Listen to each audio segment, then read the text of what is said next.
Hi, this is Jennifer Schaus, and thanks for attending our government contracting webinar series. We are in week 9 of 10 weeks of government contracting webinars, focusing on a variety of topics relevant and important to contractors. The full list of webinars can be found on our website under the webinar section, and the recordings are typically listed there below the schedule, and those are segmented by topic. All the webinars are recorded and they are all complimentary. A little bit about us: we are based in downtown DC and provide various services for contractors ranging from capability statements, 8A certification, proposal writing, obviously GSA schedules, contract compliance, and more. We do host events and seminars throughout the year. You can find those also on our website under the events section, or an easier way to stay abreast of what we're doing in other events in the government contracting sector is sign up for our newsletter, which now reaches about 11,000 recipients. A little bit of background here on myself, but more importantly, I'd rather dig into our topic today, which is, so you have a GSA schedule, now what? And what we're going to look at is both a tactical, meaning strategic and business development perspective, as well as administrative and kind of that back office compliance that comes with having a government contract, but specifically to the GSA schedule. So before we get into that, I just want to go through pretty quickly what a GSA schedule is and what it is not. Obviously, I've got here listed as a marketing tool. It's one of many ways that the government can purchase from you. It's not the only way. And you certainly do not need a schedule to sell to the government. There's many contracts that are awarded through full and open competition, or some are set aside for small businesses. It is a 5-year contract initially that has 3 renewable periods. So in essence, from start to finish, it is a 20-year contract if you go through all the renewal periods. They call it a multiple award schedule, or MAS, or federal supply schedule. Some of the benefits or advantages: makes it easier for the government to buy from you. It shows that you're serious. So if you've got the GSA schedule logo on your website, on your capability statement, it does give the government some more confidence in you and shows that you've been vetted and that you are serious. And then there's also a limited field, well, limited meaning 20,000 vendors that hold schedules. So not millions, but a smaller pool of vendors that you're competing with. Some reasons that you should be deciding to get onto the schedule: if you've got a couple customers that are telling you, hey, we love your product, we love your service, we'd love to buy these items or services from you, but specifically through the schedule, that is an indication that you should probably be pursuing the schedule. If you know up front that you meet and exceed both the pre and post award requirements, then that is, in conjunction with some other pieces here, a good reason. But just because you meet the requirements is not a reason to get onto the schedule. If you've got a person, a human body out there that's dedicated to selling your products and services full-time under the schedule, that is something, in my opinion, I think is absolutely necessary. You can't rely just on getting GSA e-buy notifications to win business through the schedule. And make sure that you know exactly what you're signing up for before you go through the process of submitting a proposal to get onto the schedule. Some reasons not to: a lot of companies have the build it and they will come mentality. And as I mentioned previously, just having access to these RFPs is not going to allow you to meet some of the GSA requirements, which is bringing in at least $25,000 through your schedule per year. Right now, you've got about 20,000 vendors on the schedule, and 63% of them have 0 sales. So you don't want to be one of the 63%. So anyway, let's talk about the contract award, now what? And these are some of the administrative functions that you'll need to have in place. So you get your award. You want to make sure that your price list is uploaded to GSA Advantage. Make sure that it's easy for potential buyers to find your company on GSA Advantage using keywords. Make sure that your price list has a large enough font that it's easy to read. The easier that you make it for the buyer, the better that it is. Your terms and conditions should be uploaded as well. And you want to make sure you've got a couple of folks from your company, not just one, that are registered for GSA e-buy notifications. These are the RFPs and RFQs that come out just to the GSA schedule holders, and they specifically come to you based on your special item number. So you may have one person that's out on vacation, maternity leave, they left the company, so make sure you've got some backup folks that are also receiving those notifications. Again, this should not be the only method of how you're going to win GSA schedule business. You also want to make sure that you are registered for the 72A reporting.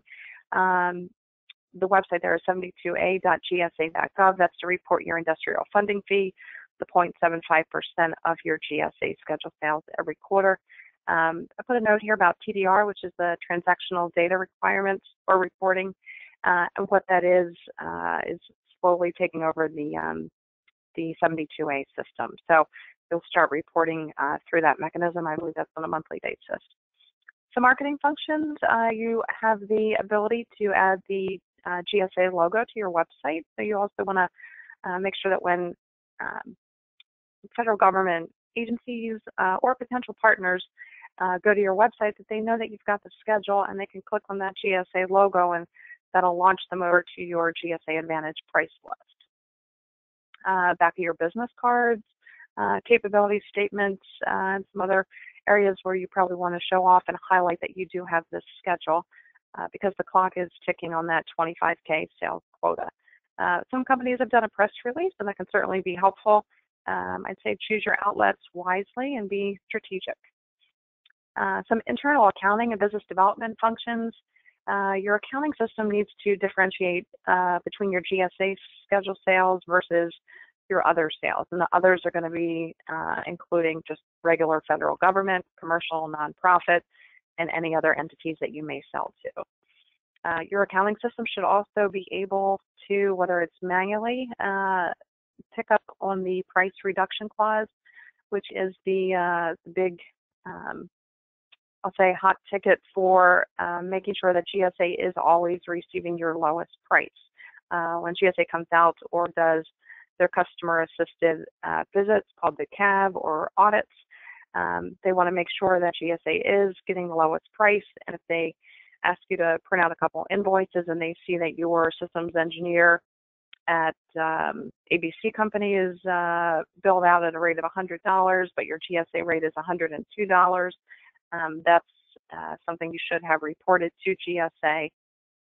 So just make sure that your accounting system is able to extract that information. Sometimes there's a human being that's involved with that. You probably want to have an internal person or outside company that's helping you with modifications, mass mods. Those are the ones that come from GSA that are updating typically their terms and conditions, and just your overall compliance. Number 14 there, which actually I think I skipped to number 13, your GSA proposals and your price quotes. I think I had them as two separate items there. You should make sure that your proposals are in sync with the GSA prices that you have on your price list or something that's lower than those rates. So your GSA rates are only a price ceiling.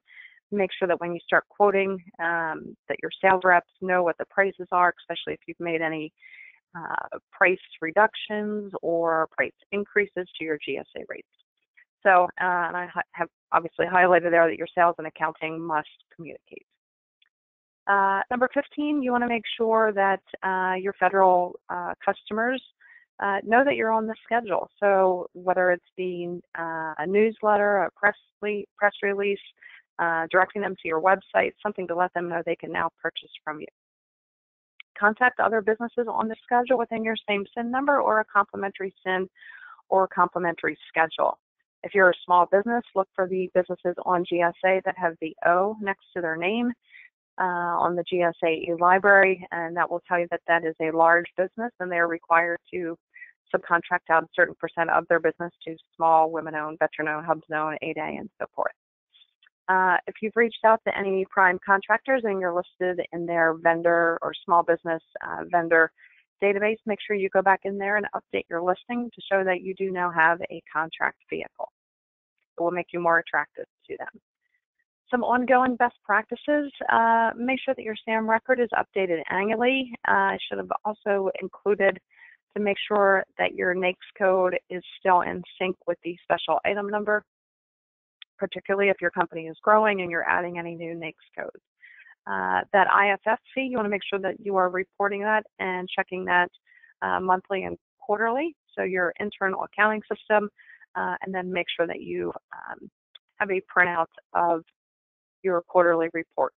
The mass mods, those are coming from GSA, kind of on kind of an ad hoc basis, but I would say just on a monthly or quarterly basis, make sure that you have not missed any of those.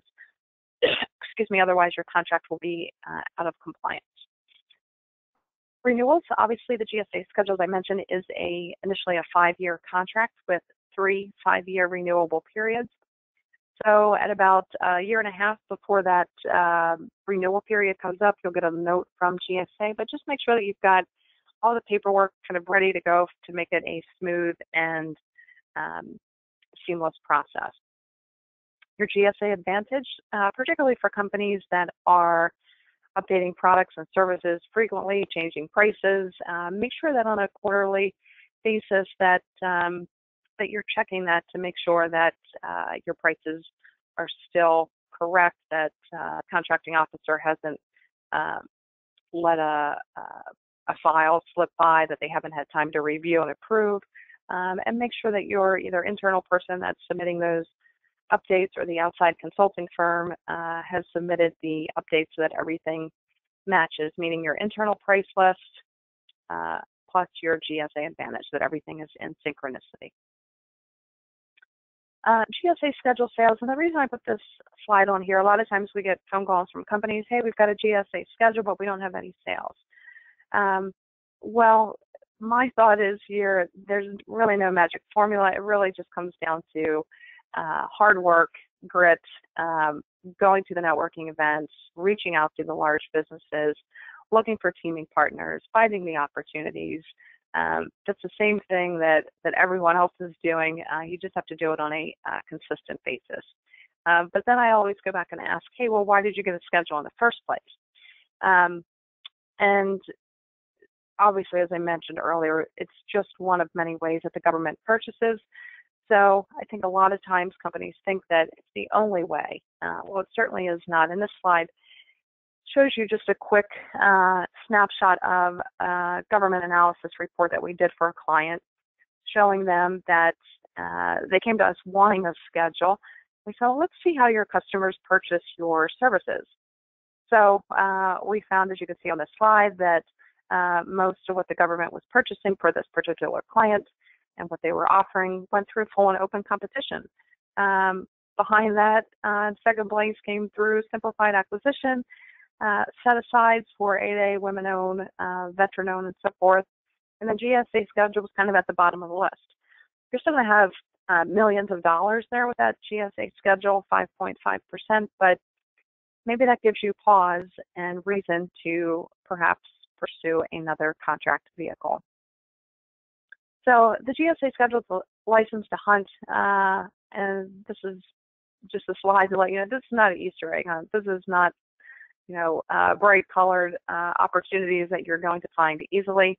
You really need to be strategic, hard work day in, day out, and really be focused on the sales process.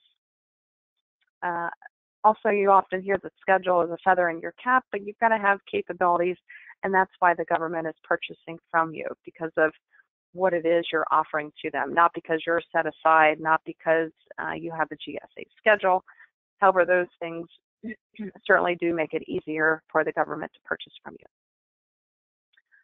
So, as I put here, kind of tongue-in-cheek, this should have been answered before you pursued the schedule, not after. So you should have been out there selling, getting a pulse on your customers, understanding how they purchase before you decided, hey, I think we're going to pursue this schedule. That's it for today. If you have questions about any of the services that we offer related to GSA schedules, any of the compliance, the maintenance, the modifications, the reporting, getting onto the schedule, modifications or anything along those lines, audits, renewals, you can contact us at the phone number or the email address here. Thanks for everybody who was able to participate today. Tomorrow we are covering contract closeouts. The rest of the week we get into 8A certification, and next week we'll dig into more of the GSA proposal as well as sole source contracts. Next week is the 10th week, and that will round out this government contracting webinar series for 2017. Thanks again.